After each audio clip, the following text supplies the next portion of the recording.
안녕하십니까. 전국의 유튜브 독자 여러분, 아프리카TV 시청자 여러분, 매주 수요일 여러분과 기괴한 이야기를 전달하는 오컬트 스토리의 김원입니다. 오늘은 여러분에게 이 한 영어 단어를 보여드리며 출발을 해보도록 하겠습니다. 자, 바로 이 단어입니다. 크롤이라고 부르기도 하는데 뜻 자체만 보면 잔혹한, 잔인한, 고통스러운, 괴로운. 단어 이름만 들어도 뭔가 부정적인 인식이 매우 강해 보입니다. 그런데요, 이 단어를 고유명사로 가지고 있는 한 남자가 있습니다. 그 남자의 이름은 미스터 크루얼이라고 부르는 바로 이 남자입니다. 대한민국 최대 미제 사건 중에 하나였던 화성 연쇄살인 사건. 한국에 잘 알려져 있진 않았지만 호주에도 이와 비슷한 끔찍한 사건이 우리나라가 발생했던 그 시기와 비슷할 때 함께 있던 사건입니다. 벌써 횟수로 32년째 종적을 감춘 남자지요. 화성 연쇄살인 사건이 해결되었다라는 대한민국의 보도가 해외의 많은 범죄심리 전문가들에게도 놀라움이자 자신의 각 국에 있는 이런 미제 사건과 관련되어 있는 실마리가 있지 않을까라는 기대를 하고 있습니다. 뿐만 아니라 이 사건에 대해서 FBI도 관심을 가질 만큼, 그 이유는 나중에 말씀을 드릴 건데요. 그만큼 관심을 많이 받았고 꼭 잡고 싶었던 범인이었습니다. 오늘 우리는 완전 범죄는 없다라는 이 대전제를 바탕으로 이 사건을 함께 프로파일링 해보고자 합니다.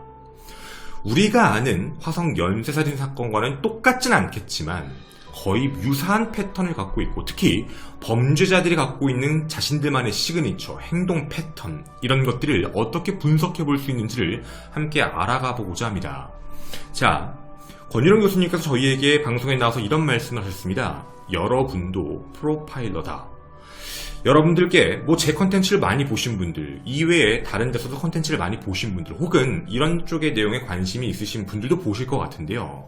우리 오늘 이런 얘기 좀 해보겠습니다. 화성 연쇄살인 사건에 대한 이야기가 매우 많이 나왔지요. 지역적인 특색, 범죄적인 행동 패턴, 그리고 범인이 가지는 심리적인 특징들, 이런 여러 가지가 있었습니다. 오늘 여러분에게도 그 내용들을 기억을 하면서 이 사건들을 바라봐 주시길 바랍니다. 지리적인 것, 그리고 범죄자가 갖고 있는 시그니처, 즉 패턴들, 그리고 범죄자의 심리, 그리고 여기에 나와 있는 우리가 놓칠 수도 있는 증거들, 이 네 가지에 대해 집중을 해주시고 여러분도 얼마만큼 많은 생각을 하시는지, 이 사건에 대해 총 4차 사건이 끝난 이후 여러분에게 실제 FBI 프로파일러들이 이 내용을 어디까지 분석을 했는지도 여러분에게 전달해 드리도록 하겠습니다. 그러면 여러분의 그 생각도 함께 매치를 시킨 뒤 우리가 마지막 가져야 될 우리 대한민국에 있는 여러 미제 사건들, 그 사건들도 어쩌면 이 모습과 비슷하지 않을까 생각을 함께 보면 좋을 것 같습니다. 1차 사건 진행하도록 하겠습니다. 1987년 8월 22일 토요일이었습니다. 호주 멜버른 외곽에 있는 플랜티라는 곳이었는데요. 새벽 4시였습니다. 바로 이 범주 1이라고 써있는 저 공간, 멜번 중심입니다. 대부분의 가족들이 잠이 들어있는 시간이지요. 그런데 이 집엔 무언가 이상한 기운이 흐릅니다. 덜컥. 누군가가 창문을 제거하고 집 안으로 침입합니다. 복면을 썼던 남자는 칼과 총을 든 채 부모의 침실로 향하게 됩니다. 그는 그곳에서 일단 마치 뭔가 금품을 훔칠 것 같은 도둑인 양 그런 행세를 하며 부모를 깨웁니다. 그리고 배를 깔고 엎드려, 그리고 손을 올려 라고 이야기한 뒤 손발을 준비해온 테이프로 묶어버립니다. 뿐만 아니라 입에 재갈까지 함께 물린 뒤에 밖으로 나갈 수 있는 탈출 계획 자체를 전부 무산시켜버렸던 거죠. 그리고 가까운 저 옥장에 그냥 처박혀 있어, 움직이지 마 라고 얘기합니다. 자, 이렇게 되면 당연히 그때 당시에 있던 가족들도 이게 뭔가 돈을 훔치러 왔구나 이렇게 생각을 했었는데 여기서 안 끝납니다.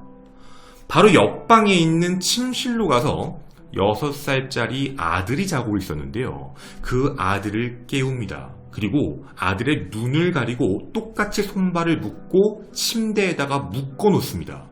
가만히 있어라. 돈을 훔치는데 굳이 6살짜리를 이렇게까지 할 필요가 있을까라는 생각이 듭니다. 근데 여기서 또 다른 행동을 합니다.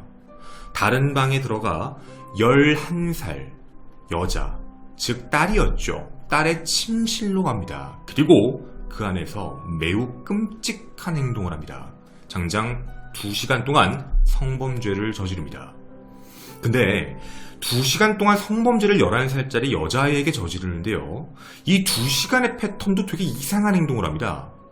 행동을 하다가 갑자기 밥을 먹으러 갑니다. 그리고 밥을 먹고 또 와서 그런 행동, 약 2시간 정도였던 거죠.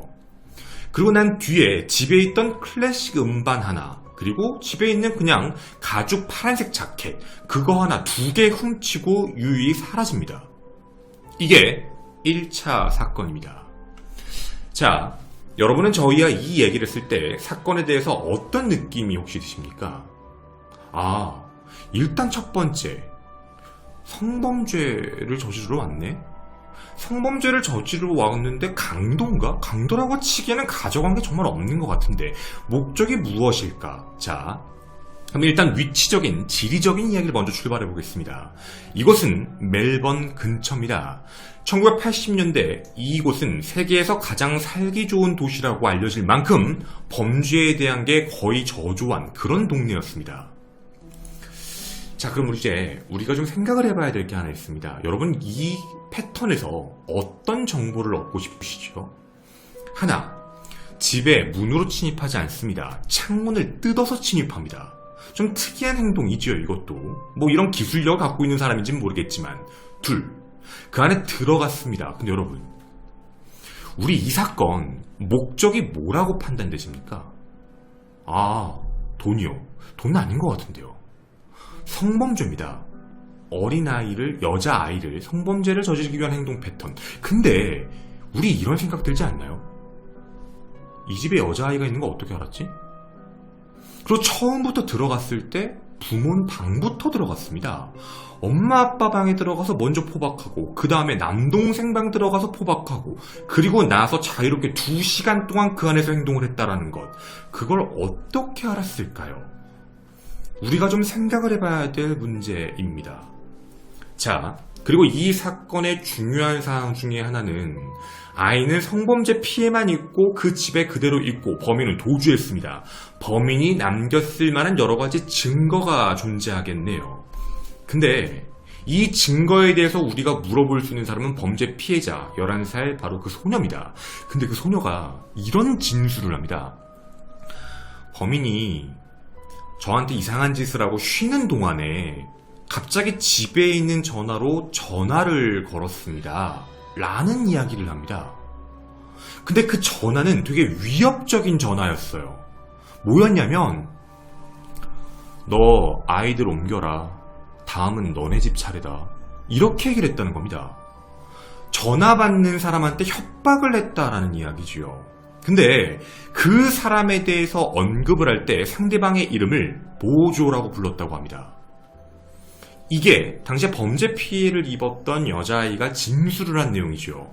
헌데 경찰이 집의 통화 내역을 조회를 해봤는데 놀라운 게 전화를 한 흔적이 없습니다. 왜냐면 집에 전화선을 끊어놨거든요. 전화선을 끊어놨는데 왜 전화를 했지? 그럼 이 전화는 가짜 전화입니다. 정확히 표현하면 전화를 한 척을 했다는 얘기가 되는 거죠. 정말 이상한 행동입니다. 자, 그럼 여기에 대한 내용들을 정리를 좀 해보면, 하나, 부모를 묶었다. 둘, 동생을 묶었다. 셋, 11살 딸을 성범죄를 저질렀다. 전화선을 끊었다. 밥을 먹었다. 2시간 동안 있다 도주했다. 훔쳐간 건 몇 개 없다. 범행의 목적이 누가 봐도 성범죄로 보이는 사건입니다. 이상한 행동이죠. 자, 좋습니다. 이렇게만 보면 성범죄구나 라고 할 수 있겠습니다. 이제 우리는 2차 사건으로 가도록 하겠습니다. 1988년 12월 27일 크리스마스가 지난 지 얼마 안 됐을 바로 그날입니다. 여러분, 시간도 정말 중요합니다. 날짜죠. 대부분의 가족들이 휴일이 끝나고 행복을 즐기고 있었는데 이 가정에는 정말 끔찍한 일이 발생합니다. 바로 존 윌슨과 그의 아내, 그리고 집엔 4명의 딸이 있었습니다. 그런데 이곳에서 공격을 받게 됐다는 거죠. 깊게 자고 있었는데 새벽 5시 45분쯤 남편이었던 존 윌슨의 머리에 차가운 게 느껴집니다. 눈을 떴더니 누군가가 총을 겨누고 있었던 거죠.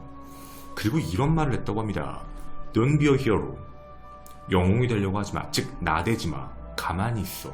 라고 얘기한 겁니다. 짙은 푸른색 상의를 입었고 푸른색 스키 마스크를 쓰고 있었던 이 복면의 침입자가 총을 겨누고 그리고 한 손에는 칼을 들고 있었다고 합니다. 움직여. 옆으로. 그 존과 아내는 옆으로 이동을 했고 똑같이 배를 깔고 엎드린 뒤 손발과 입에 재갈을 물리게 됩니다. 자, 그때 당시에도 여기 있던 존과 아내는 이거 돈이구나. 돈 강도구나 라고 생각을 했는데 여기서 안 끝납니다. 돈을 훔치긴 훔쳤는데 35달러밖에 안 가져갔습니다. 그 이후에 집에 전화선을 끊고 집안의 방을 뒤져며 그 안에 있는 4딸의 침실로 갑니다. 근데 이게 정말 무서운 이야기입니다. 다른 딸들은 그냥 그대로 다들 갇혀놓은 거죠. 감금을 해놓은 건데 10살이었습니다. 이름 샤론입니다. 문을 탁 열고 한마디 합니다. 샤론 윌슨. 이름을 알고 있다는 겁니다. 그리고 눈과 입을 가리고 난 뒤에 너 옷 챙겨와 라고 얘기합니다. 그래서 옷을 챙겨온 샤론을 데리고 집을 함께 나갔지요. 1차 패턴과 다릅니다. 집을 나간 겁니다. 같이. 즉 납치를 했다는 얘기죠. 자, 좀 시간이 지나 존과 부모는 결박돼 있는 걸 풀었고 일단 딸아이가 사라졌다는 걸 확인하고 전화를 하려고 했는데 전화선도 끊어진 걸 확인하고 바로 동네 이웃 주민한테 가서 대신에 신고해달라고 얘기를 합니다. 18시간이 지나도록 협박 전화도 없고 어떠한 이야기도 없었지요. 헌데 샤론 윌슨이 돌아옵니다. 18시간이 지나서 새벽에 돌아왔습니다. 너 어떻게 된 거야? 라고 물어봤는데 집 근처에서 발견이 된 겁니다. 어떤 아주머니한테 내 이름은 샤론 윌슨입니다. 오늘 아침 일찍 누군가에 끌려서 나왔고 누가 날 여기에 두고 갔다. 집에 가서 빨리 전화하라고 했다. 나 좀 도와달라. 그 이후에 경찰에 신고했고 그렇게 가족을 다시 만날 수 있게 된 거였죠. 자, 그러면 이제 목격자이자 생존자입니다. 어딜 같이 갔다고 했으니까 무슨 일이 있었는지를 물어보지만 똑같이 성범죄 피해를 당합니다. 일단 정말 어렵지만 그 남자에 대해서 기억나는 걸 얘기해봐봐. 계속 내내 눈을 가리고 있어서 잘 모르겠는데, 신체적인 건 잘 모르겠는데 되게 부드러운 말투를 썼다. 그리고 그 안에서 하는 말들 중에 나한테 샌드위치를 줬다. 우유와 레모네이드도 먹게 했다. 그리고 나한테 이상한 행동을 했다. 헌데 내가 그 집을 나서기 전에 나한테 너 갖고 온 옷 있지? 너 지금 입고 온 옷 벗어. 그래서 원래 입고 있던 옷을 벗었더니 내 몸을 씻겨주었다. 그리고 손톱과 발톱을 모두 깎게 했고 치아에 있는 이런 사이사이를 치실로 전부 다 뭔가 행동, 다 벗겨내는 행동을 했다. 그리고 새 옷을 입히고 나를 거기다가 내려놓은 것이다. 이렇게 얘기합니다. 즉 원래 옷은 버린 거지요. 자, 그러면 이 범인이 어딘가에 아이를 데려갔고 거기서 이상한 행동을 했고 거기에 남을 자신에 대한 법의학적 증거물들과 관련된 걸 모두 다 없앴다는 겁니다. 아예 말이지요. 그리고 여기서 한 가지 놀라운 증언합니다. 저 그 집에 있었을 때 낮게 나는 비행기 소리 들었습니다. 라고 진술합니다. 자, 정리해드리면 집에 똑같이 문 열고 쳐들어왔습니다. 총과 칼을 들고 새벽에 말이죠. 그리고 이때도 12월 휴일이었습니다. 부모 묻고 그리고 아이들 묻고 이번엔 좀 패턴이 달랐던 게 아이를 데리고 나갔지요. 그리고 18시간 이후에 풀어줬습니다. 아예 깨끗하게 유전자와 관련된 아무것도 안 남게 하고 난 뒤에 말이죠. 그리고 비행기가 낮게 나는 소리를 들었다. 여기서 우리가 뭘 찾을 수 있을까요? 비행기가 낮게 나는 소리를 들었다. 비행장 근처. 비행기가 낮게 나는 공간이면 공항 근처 동네다 라는 판단을 한 겁니다. 여기까지 생각을 할 수 있죠. 근데 이 2차까지 얘기했을 때 좀 눈치가 빠르신 분들은 첫 번째 사건 8월, 두 번째 사건 12월 이거 뭔가 이상한데? 라고 느끼시는 분들도 있을 겁니다. 한국과 호주가 좀 비슷하거든요.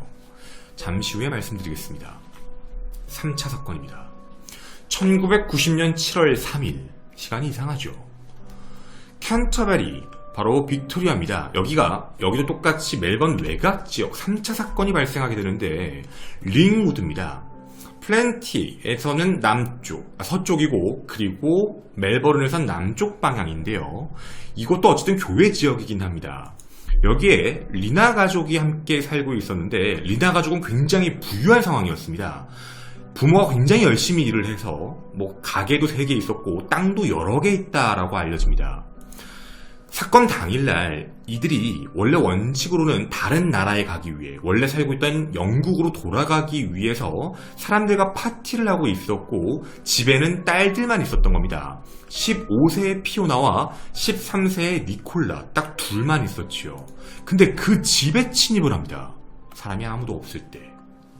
근데요, 15세 피오나, 13세 니콜라 둘 중에 피오나는 묻고 그대로 집에 옷장에 가만히 있어 라고 얘기하고 13세였던 니콜라에게 명령을 합니다.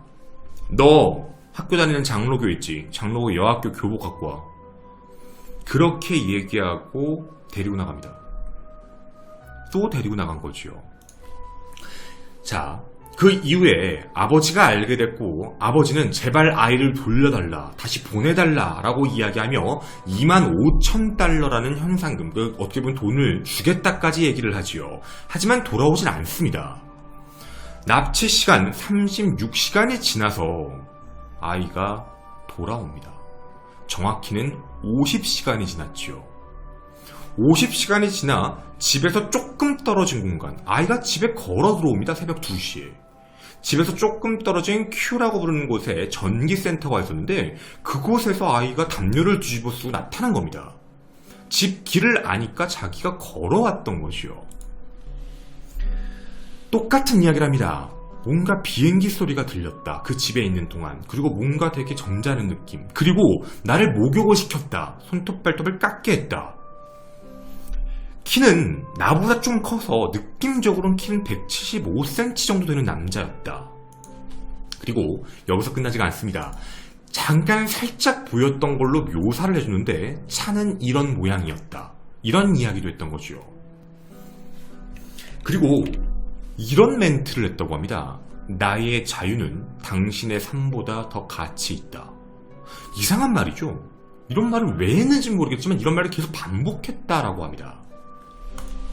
자, 정리해보면 7월 밤에 침입을 했고 부모가 없는 틈을 타 둘이 있었는데 한 명만 데리고 나갑니다. 그리고 나중에 50시간 뒤에 풀어주었고 집 근처에 또 풀어줬죠. 비행기 소리를 들었다, 이상한 말을 했다. 3차 사건입니다. 자, 그럼 지금 1차, 2차, 3차 사건은 범죄가 진화했습니다. 아시겠지만 집에서 했다. 근데 그 이후에는 데리고 갔다. 그 시간이 길어졌다. 4차 사건입니다. 1991년 4월 13일 빅토리아 주의 한 위치였습니다. 좀 집이 잘 사는 사람들이 모여있는 집이었죠. 굉장히 바빴던, 부모님이 바빴던 토요일, 집에 3딸만 남아있었고 맞이었던 카르메인에게 동생들을 맡겨놓고 있었던 겁니다. 카르메인은 당시에 그냥 아이들, 동생들과 영화, TV를 봐야겠다 이런 생각을 하고 있었던 거죠. 근데 집에 누군가 들어옵니다. 바로 이 남자입니다. 어서 많이 본 남자지요. 그래 들어와서 이렇게 이야기합니다. 난 일단 돈만 원한다. 그러니까 조용히 해라. 옷장에 들어가라. 이렇게만 얘기합니다. 근데 카르메인을 또 데리고 도주합니다. 정말 어떻게 보면 이상한 행동이죠. 근데 그냥 도주한 게 아닙니다. 카르메인을 데리고 나가면서 집에 주차돼 있던 거기에 차량 도요타 캠리인데 거기다가 페이백이라는 글자를 세워놓습니다. 아시안 드러그 딜러라고 적어놓고 몰트컴이라는 이상한 문구를 적어놓고 사라져버린 겁니다. 뭐하는 사람일까요? 자, 이 사건이 발생했을 때 과거에 있던 사건과 너무 유사하다 보니 1, 2, 3차 모두 다 돌아왔습니다. 사람들은 내심 기대합니다. 이 아이도 돌아오지 않을까. 그렇게 얘기하며 72시간 뒤에 기자회견까지 합니다. 근데 소식이 없었습니다. 그렇게 시간이 3일, 4일, 일주일, 한 달 이렇게 시간이 지납니다. 경찰들이 당시에 한 가지 실수를 했습니다. 얘도 돌아올 거야. 에이, 나 봐봐, 앞에 똑같잖아. 성범죄이고 곧 돌아올 거니까 너무 불안해하지 마세요. 집 안에서 증거물들을 찾았어야 되는데 연쇄범죄라는 걸 알았는데도 불구하고 경찰들이 여기에 도착해서 먼저 집을 폴리스라인을 치기 전에 집안을 다 돌아다닌 겁니다. 즉 증거가 다 훼손된 거죠. 돌아올 거라고 생각했던 겁니다. 그런데 1년간 돌아오지 못합니다. 1년이 지난 1992년 4월 9일 한 남자가 에드가 크릭을 따라 토마스타운 근처에서 강아지를 산책시키고 있었는데 무언가 이상한 걸 보게 됩니다. 뭐지? 하고 만져봤는데 뼈였습니다. 완전히 부패한 시신. 확인해본 부검 결과 카르메인의 시신이었습니다. 근데 보통이 아닙니다. 두개골에 골절상이 있었는데 전부 총상입니다.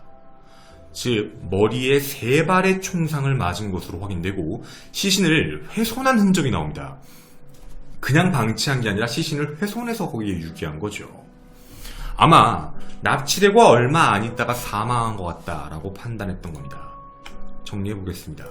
집에 똑같이 들어갔고 납치했고 이상한 문구를 남겼는데 최초의 사망 사건입니다.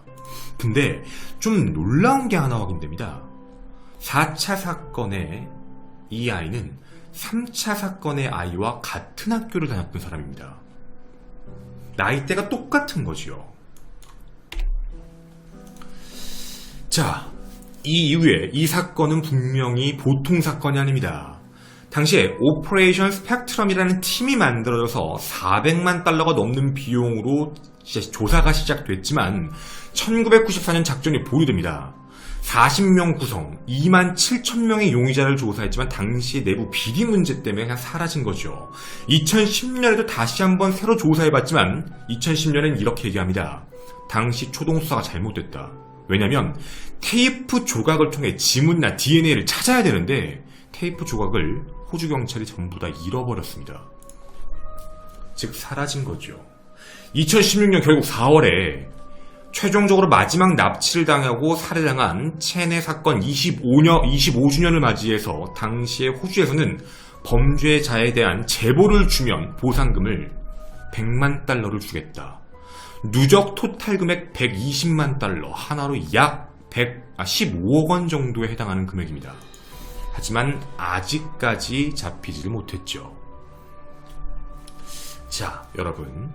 사건에 대한 이야기를 전반적으로 다 말씀을 드렸습니다. 그리고 위치에 대한 모습도 보여드렸습니다. 왠지 우리가 요즘에 보고 있는 화성 연쇄살인 사건의 그 범인 그래프랑 굉장히 유사합니다. 이렇게 여쭤보겠습니다. 범인이 어디 살까요? 이런 느낌들. 범인이 어떤 패턴을 가질까요? 이런 이야기들인 겁니다. 저희는 2019년 10월 지금의 입장에서 이 범인 미스터 크롤이라고 부르는 이 남자의 그림을 함께 그려보고자 합니다. 자, 목격자가 존재합니다. 그리고 경찰이 초동수사를 잘못해서 흔적들, 증거들이 많이 없긴 하지만 모든 범인은 흔적을 남기다라는 그 공식에 맞춰서 이야기를 해보고자 합니다.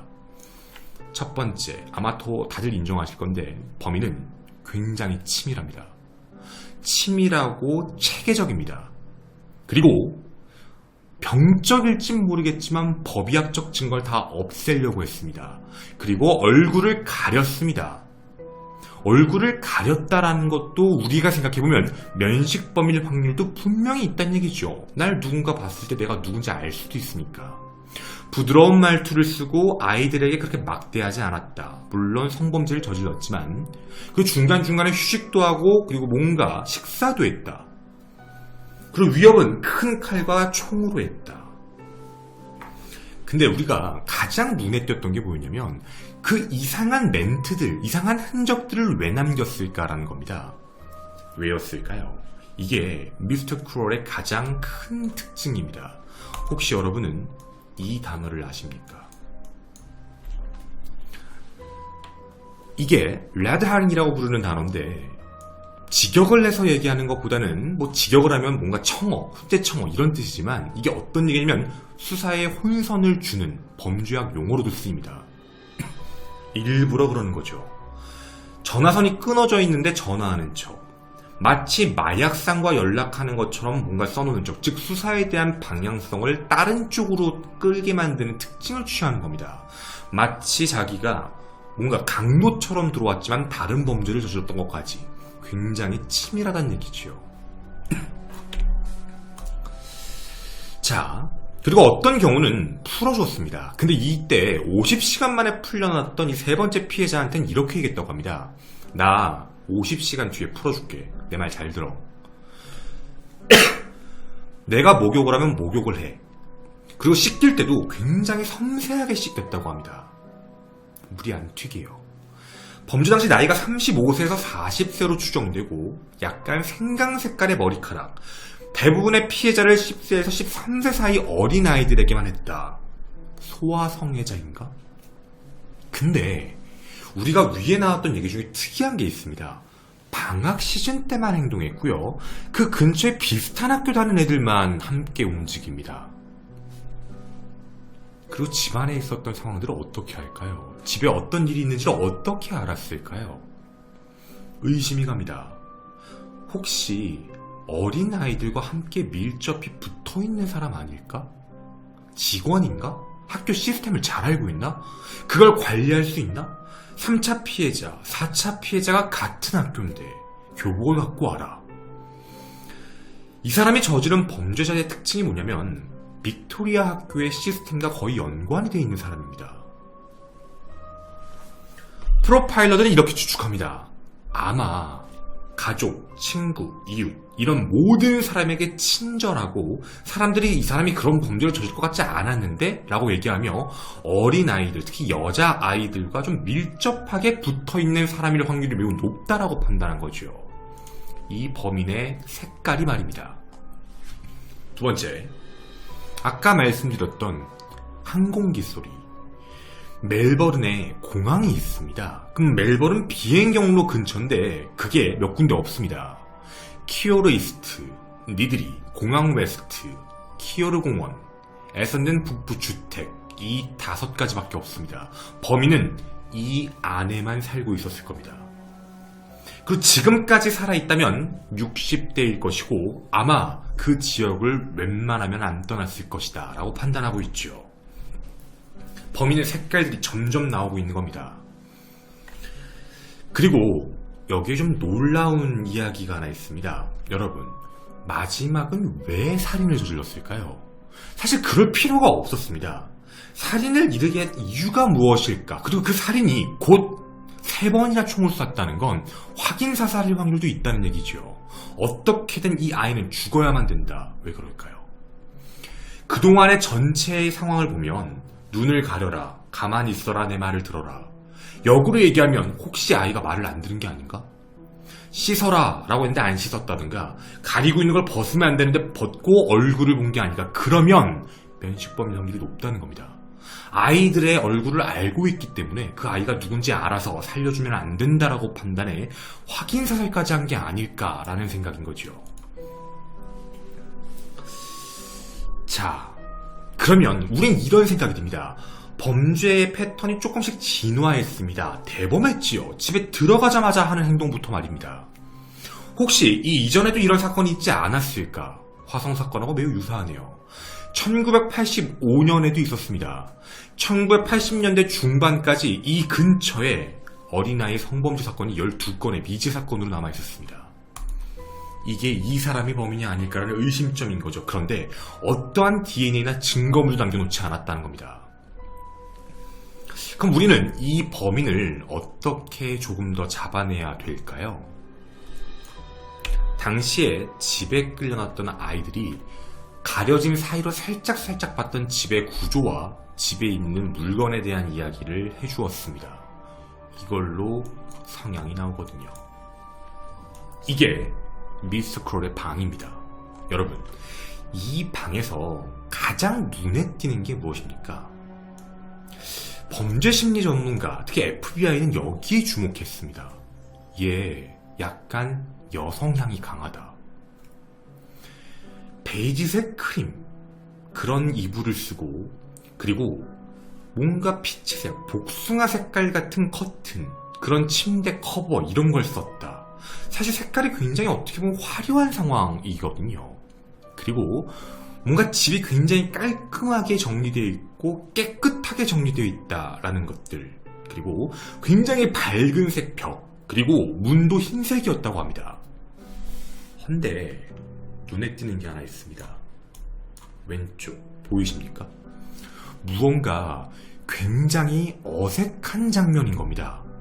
깔끔하고 정리하고 색깔에 대한 걸 형형색색으로 하고 있었던 이 범인이 왜 유독 저기에만 정리가 안 된 무언가를 가려놨을까? 저기는 무언가를 가려놔야 되는 공간인 겁니다. 자기와 관련되어 있는 것들이 저기에 있거나 혹은 저 공간에 숨기고 싶은 무언가가 있을 확률이 크다라고 판단한 거죠. 여러 가지 경우였습니다. 하나, 눈을 가리게 하고 무언가 행동을 하게 했다. 혹시 비디오나 테이프 혹은 스틸 사진들을 찍어놓지 않았을까? 만약 범인이 살아있다면 이것에 대한 시그니처, 범죄에 대한 상징물로 수집품처럼 갖고 있던 게 아닐까라고 추측을 하는 겁니다. 그걸 가리기 위한 행동이 아니었을까라는 의심이라는 거죠. 저기에 여러 가지 도구들이 함께 있을까봐. 혹은 그동안의 범죄 기록에 대한 게 같이 있을 수도 있다. 가지고 있는 범인이라는 겁니다. 이 상징적인 것들을 말이죠. 저걸 보면 자기가 누군지 알 수도 있다라는 생각이었다는 겁니다. 그리고 여기서 끝나지가 않습니다. 행동 패턴을 보면 씻게 했다, 정리가 깔끔하다, 어디가 더럽지 않고 남자방 같지도 되게 아닌 것 같다, 강박증. 범인은 분명 강박증적인 성향이 있을 것이다. 그래서 철두철미하다는 게 자신의 흔적이 이 사람에게 남는 거에 대한 강박증 때문에 그걸 전부 다 없애는 거다 라고 판단했던 거죠. 이뿐만이 아닙니다. 화장실을 본 모습도 똑같은 반응입니다. 매우 간단했다, 심플했다. 화장실과 집에 대한 모습을 봤을 때 여러분은 어떤 생각이 드십니까? 범죄 심리 전문가는 이런 생각을 합니다. 수면 장애가 좀 있을 확률이 크다. 그리고 일을 하는 걸 좀 꺼려하거나 산만할 수도 있다. 그리고 식습관 자체에 대한 패턴이 되게 들쭉날쭉일 것이다. 집이 더러운 걸 싫어하니까. 자, 범인의 색깔입니다. 범인은 멜번 근처에 살고 있었고 아이들과 굉장히 밀접한 사람, 주변 사람들은 절대 안 그럴 거라고 생각하는 사람, 얼굴을 보면 알 수 있는 사람, 그럴 확률이 매우 높다. 강박증이 있으며 그리고 무언가 자신의 시그니처를 집에 전시해 놓을 확률이 매우 높다. 이게 범인의 모습입니다. 용의자가 있었을까요? 1980년대 초에 캘리포니아를 공포에 빠지게 한 사람이 있었습니다. 바로 골든 스테이트 킬러입니다. 젊은 여성, 소녀들을 강간했고 연쇄범죄자였죠. 76년부터 86년까지 12건의 살인, 45건의 강간, 125건의 강도 행위가 있었습니다. 근데 1986년에 갑자기 중단합니다. 왜 FBI가 이 사건에 대해 주목을 했던 거냐면, 야, 얘 호주도 간 거 아니야? 그렇게 연쇄범죄를 저지른 애가 갑자기 딱 멈추고 행동 패턴을 끊었다는 게 너무 이상해서 혹시 다른 곳에 간 거 아니야? 거기 명단엔 대한민국도 있었습니다. 화성 연쇄살인 사건 때문이죠. 그런데 이 사건은 아닌 걸로 판단됩니다. 골든 스테이트 킬러는 2018년 미국에서 체포됩니다. 바로 대한민국과 똑같이 DNA의 결과로 체포가 됐지요. 그 이후에 여러 가지의 용의자들이 나옵니다. 가장 확률이 높았던 사람이 한 명 있습니다. 2013년이었는데요. 이름이 로버트 키스 나이트였습니다. 이 사람은 학교 자원봉사자였습니다. 아동대상 성범죄로 2차례 체포가 되었는데 그게 1980년과 1996년입니다.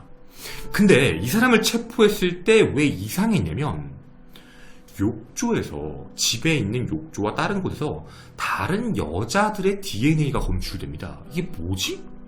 이거 누구야? 라고 얘기가 된 거죠. 해서 이 사람이 분명 용의자일 것이다 라고 판단해서 1996년에 유죄를 하고 2006년에 출소했습니다. 그 이후 아동 포르노 사진을 수집하다가 또 체포가 되어 당시 빅토리아 경찰이 네가 옛날에 그 사건 범인 아니야? 라고 수사를 하던 도중 재판 도중 2층 감옥 난간에서 자살을 해버립니다. 그렇게 해서 사라지게 된 거지요. 이런 생각이 듭니다. 화성 연쇄살인 사건, 사실 많은 프로파일러들이 이춘재, 아마 범인이 죽었거나 다른 범죄로 감옥에 있을 것이다 라고 유추했습니다. 근데 이런 유추는 어려운 유추가 아닙니다. 여러분도 하실 수 있는 생각입니다. 한 가지 대전제만 알고 있다면 연쇄살인마, 성범죄자는 그걸 끊지 못한다. 그건 어느 국가든 대전제거든요. 그러면 지금 현재 미스터 쿨이 만약에 우리가 위에 있던 용의자가 아니면 사망한 겁니다. 사망해서 더 이상 이런 범행을 저지르지 않았다 라고 볼 수도 있고, 아니면 이춘재처럼 어느 곳에서 갇혀있을 수도 있겠지요. 이 남자는 죽었을까요? 아니면 아직 살아있을까요? 저희가 이렇게 얘기를 해드리고 나면 이춘재, DNA 그리고 프로파일러들이 투입되어 현재 많은 이야기를 듣고 범죄에 대한 이야기도 자백을 받았다. 과거에 말씀드렸던 것처럼, 초창기부터 말씀드린 것처럼 범죄의 냉각기가 그렇게 존재하기가 어려울 것이다. 결국 범죄의 여죄에 대해 자기 입으로 자백을 했다라고 나오죠. 지금도 궁금합니다. 이 사건도 과연 해결이 될까요? 아니면 죽었던 그 사람이 범인이었을까요? 저는 오컬트 스토리의 김원이었습니다. 감사합니다. 옛날에 프로파일링과 범죄학 이런 것들이 많이 발달되지 않았을 때는 사람을 믿었던 거예요.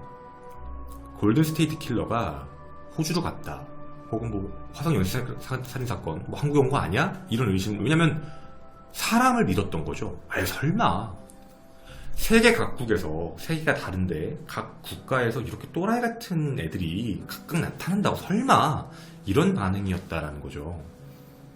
왜냐면 범죄자들의 행동 패턴이라는 게 그렇게 다 비슷할 수 있을까? 라는 생각이었던 건데, 이제 중요한 건 이거예요. 범죄자들의, 특히 이제 연쇄 성범죄자들 그리고 연쇄 살인범들의 특징, 행동 패턴은 세계 각국을 봐서 따로 봐도 행동 패턴이 동일하게 일치가 돼요. 그래서 이 사건에서도 우리가 보고 싶은 건, 왜 외부 자료들, 외부의 사건들에 대해 관심을 많이 갖고 골든 스테이트 킬러, 여러분이 그 뭐 화성 연쇄살인 사건을 갑자기 어떻게 또 찾은 거야? 막 이런 일 많이 하시잖아요. 골든 스테이트 킬러 찾은 거 한번 봐보세요. 그러니까 이게 루트가 되게 비슷하게 움직여요.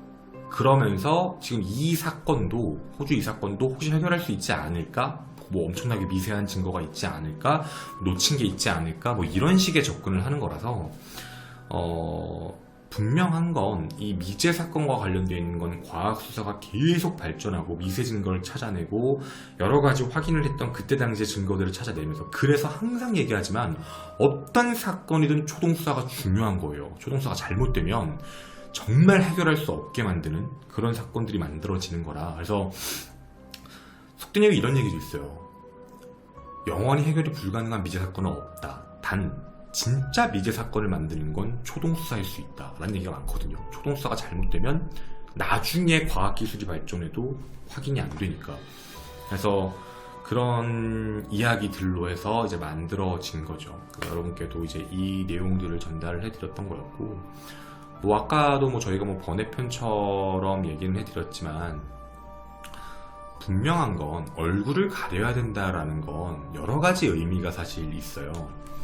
그러니까 그 얼굴이 다르다, 얼굴을 가린다는 건, 대한민국에서 얼굴을 가린다는 건 대부분 은행 강도의 느낌, 이런 복면을 쓴다는 거, 이런 느낌이 매우 강한데, 외국에서 복면을 쓴다라고 얘기할 때 특히 미국에서는, 그러니까 이게 프로파일링도 나라마다 다른 거예요. 그래서 문화 차이인데, 미국에서 복면을 쓴 강도에 대한 건 은행 강도만 생각하지 않는 이유가 워낙에 인종이 많고 넓기 때문에 얼굴만 보고, 누군지는 모르지만 비면식범이지만 얼굴 보고 라틴계다, 얼굴 보고 뭐 어느 쪽 애다, 어느 쪽 계열의 흑인이다, 뭐 이런 식의 판단할 수가 있어서 범죄의 범주가 확확 좁아지다 보니, 범인에 대한 색깔이 좁아지다 보니, 그것 때문에 그쪽에서 복면을 쓴다는 건 면식 때문은 아니고, 그러니까 면식일 수도 있지만 면식 더하기 그 이제 자신을 압축할 수 있는 문제. 왜냐면 대한민국에서는 얼굴만 본다고 어느 지역 사람인지는 알 수 없잖아요. 말투를 봐야 알지. 뭐 예를 들면 경상도 사투리 썼네, 뭐 전라도 사투리 썼네, 충청도 사투리 썼네, 뭐 이래야 알아듣는 것처럼. 근데 물론 문제는 미국과 다르게 우리나라는 서울에서 경상도 사투리를 썼다고 해서 큰 정보가 되진 않아요. 왜냐면 우리나라가 뭐 땅덩어리도 그렇긴 하지만 사실 서울에서 경상도 사투리를 쓴다는 게 사람을 이렇게 좁게 하는 포인트가 될 수 있진 않거든요. 사람 붙잡아다가 너 경상도 사투리 써? 안 써? 이렇게 할 수가 없어요. 지나가는 사람 보면서 써? 안 써? 써? 안 써? 이게 안 돼요. 그 사람이 가짜로 할 수도 있고. 근데 인종과 관련되어 있는 문제는 딱 보면 알잖아요. 그러니까 예를 들면 이 근처에서 발생된 사건이니까 이 근처에 사는 애인 것 같다. 근데 사람이면 너무 넓은데 나이대 몇 살 때고, 그리고 예를 들어서 얘는 뭐 라틴계 애다. 그럼 라틴계 애들부터 찾는 거예요. 그렇게 되면 범주가 확 좁아지기 때문에 실제로 미국에서의 복면의 의미는 한국의 복면의 의미랑은 달라요. 그래서 프로파일링이 문화마다 다르다고 얘기하는 이유가, 그러니까 그런 심리적인 관점이 다 달라요. 국가들마다 달라서. 호주도 마찬가지. 그래서 호주 같은 경우는 또 이제 미국하고 다르거든요. 그래서 이 복면을 썼던 이유가 사실 면식 관계 때문이 아니었을까라고 의심을 많이 하고 있어요. 이건 분명히 아마 얼굴 알아볼 것 같아서 한 행동이 아닐까. 단 목소리로는 구별이 안 되고, 그러니까 말은 서로 많이 하지 않는데 얼굴 정도는 알 수 있는 사람들, 뭐 예를 들면 뭐 안녕하세요 이런 인사만 하는 사람들, 뭐 그런 게 아닐까라고 생각을 하는 거죠. 색깔에 대한 문제를 잡는다면. 그래서 여러분한테 이제 그 내용을 이제 전달을 해드린 내용이었습니다.